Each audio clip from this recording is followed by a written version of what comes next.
Thanks, Chair. Just a few questions. We all received an email about 60 minutes ago from the Wolfe Tone Park campaign, which raises some serious issues in relation to the public consultation. And there's one omission, which I'm hoping the manager could clarify. There doesn't seem to be any mention of the An Taisce observation, which objected outright to the proposed plans for the park.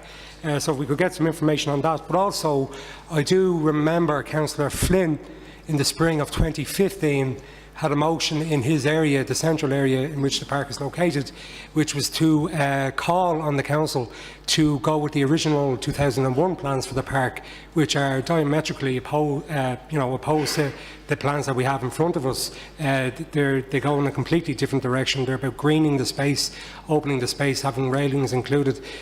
So I wonder if the manager could say something on that, because that's a serious motion. It called for management to carry out an action, and here we are 2 years later. That's been unimplemented, that hasn't been actioned, and here we are with a Part 8 for a plan which goes in a completely different direction. But there also seems to be, from that email from the campaign, there's many discrepancies in the observations. And just to go through point E, it says in the report 47 third-party observations were received. 2 of these were made by local residents who were in support of the park renovation. 5 observations were made by local business interests who were generally supportive. 38 of the submissions contained the same observations. Now, the campaign would dispute that fact, that 38 of them contained the same observations.